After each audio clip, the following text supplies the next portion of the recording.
What's up, everybody? Welcome back to another video from the 10-7 MMA channel. I'm going to get right to it.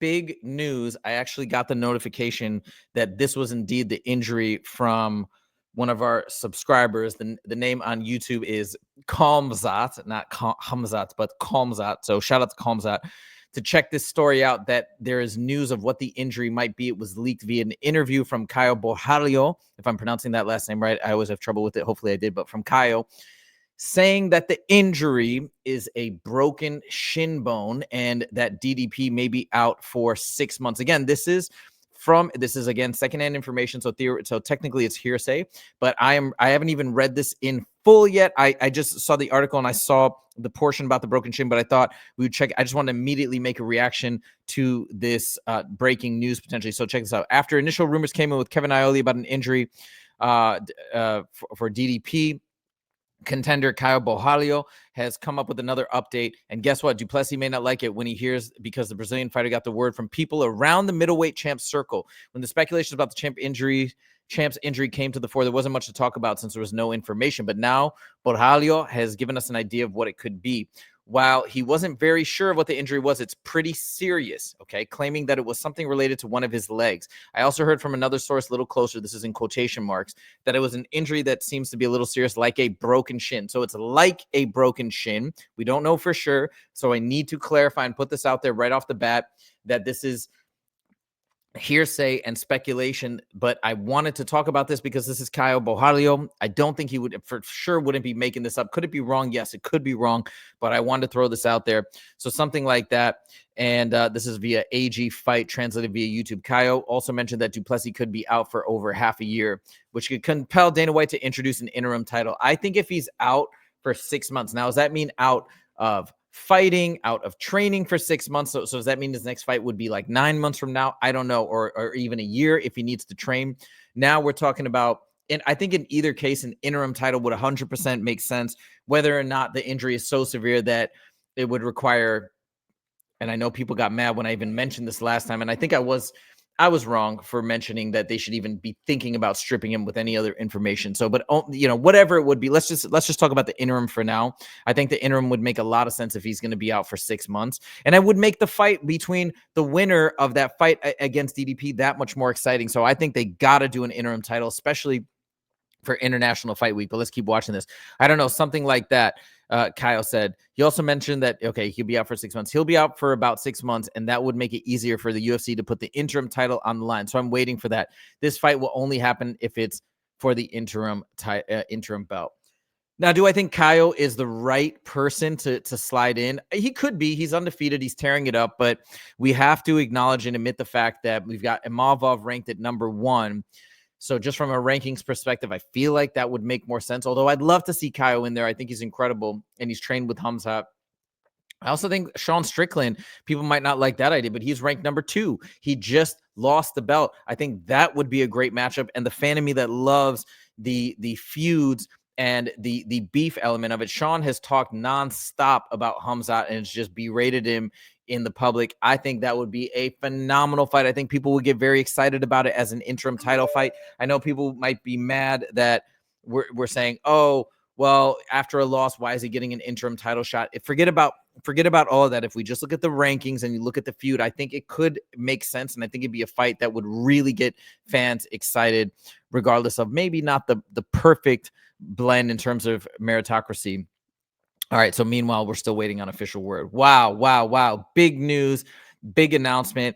The sad part about all of this, the truly sad part, is I was hoping originally that maybe the UFC could motivate Dricus with enough money if it was an injury, maybe something that he could fight around or train around or just grit through. If it's a broken shin, I don't even think that's feasible. The commission won't allow it, and it is what it is.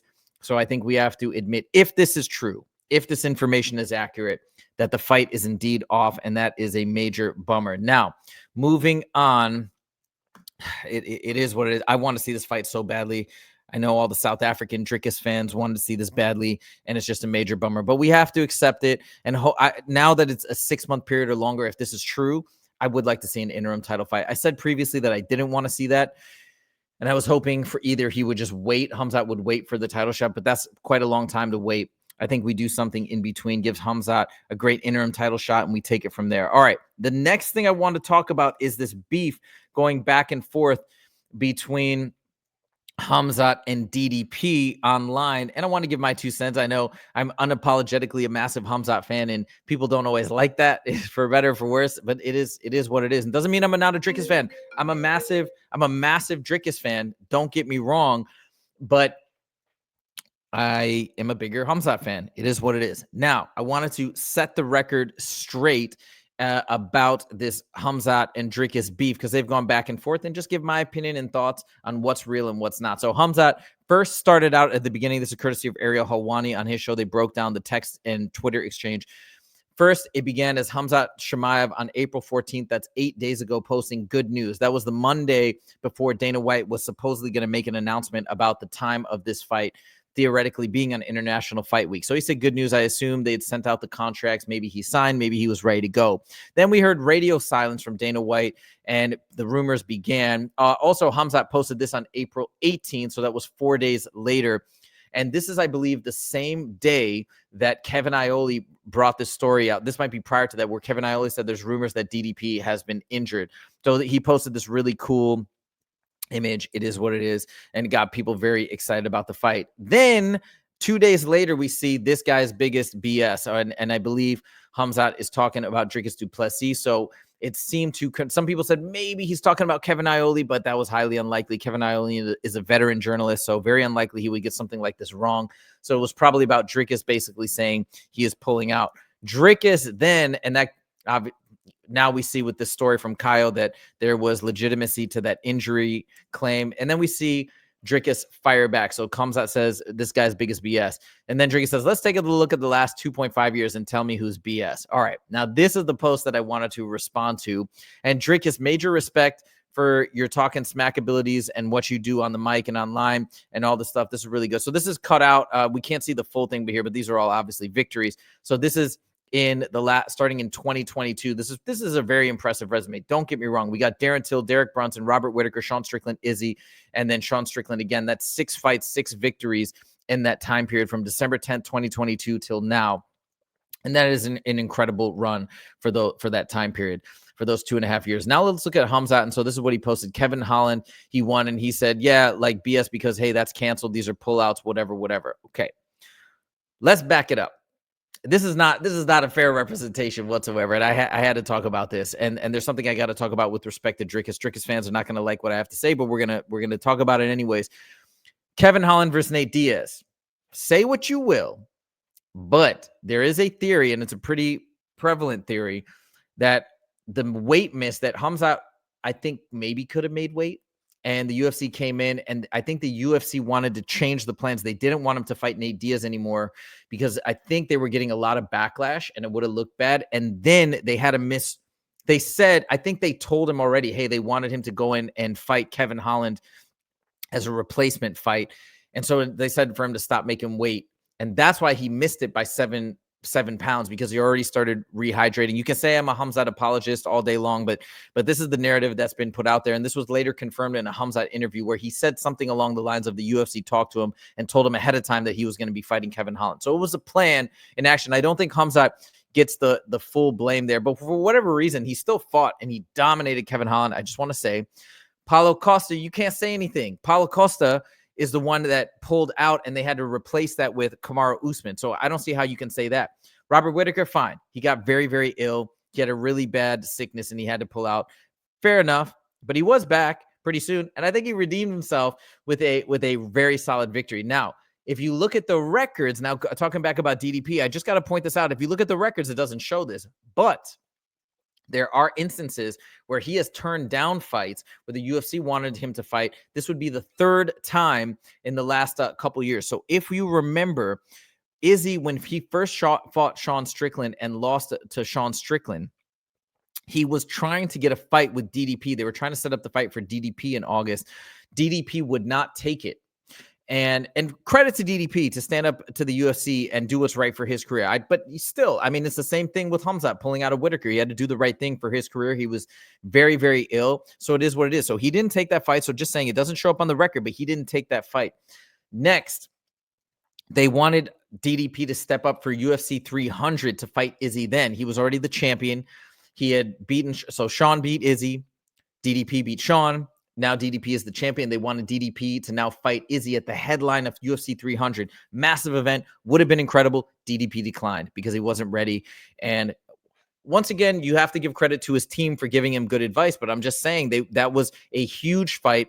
I think a lot of other fighters, Alex Pereira instead stepped up on short notice to make that fight card what it was at the top of the bill. DDP would not. So we got to point that out. And now, once again, we have another huge opportunity where they were going to headline this major international fight week card in the midst of renegotiating the licensing deal. That's a big thing. And this would have been an incredible fight. And DDP's not doing it again. Now, can I fault DDP for having, if it is a broken shin? No, he can't do it. Okay. I'm just saying, you got to call a spade a spade. We got to be fair here, and we got to be objective. I know people have been criticizing me for not being fully objective, and I'll take it. I'll admit it, of course, in the case of the fighters that I really like. I'm going to be somewhat biased. I don't think, even if we try to be as unbiased as possible, those biases are going to creep in regardless, whether consciously or subconsciously. So I'll take the blame where it's due there. But anyways, just wanted to give that full take. Drake is amazing trash talker, but his resume doesn't tell the full story, I think, of what he's agreed to take on and what he has declined to take on. So we have to look at that objectively completely. And that's pretty much it. So those are my 2 cents. If you want to talk about this going back and forth, I think they both make their fair points, and, you know, it is what it is, and it's just all around a massive bummer. I will say to DDP's major credit, he wanted this fight. He called for this fight. I felt like he wanted this fight over Sean Strickland back in January. I just think that the UFC had this as a master plan to headline International Fight Week, arguably the biggest fight of the year, with DDP versus Khamzat, which would have been incredible, and it's just such a shame that his shin bone got injured. Who knows how? Maybe from checking a kick or something. Although when you're sparring, I mean, you're always wearing shin guards, or maybe it was from, I don't know how this happened. I mean, I'm totally speculating, and we still don't even know if it's 100% true. This is just from Kyle Borjalio. However, I just don't believe that Kyle would say something. He's such a smart guy, very intelligent, part of the Fighting Nerds team. I just don't think he would say something like that lightly. So let me know what you guys think in the comments. This is huge news. Do you guys agree? Do you want to see Khamzat fight Sean Strickland for the interim, or do you want to see him fight Kyle, or do you want to see him fight Imavov? I think the interim has to happen. We shall see. Thank you guys so much for joining, and we will see you in the next video. Take it easy.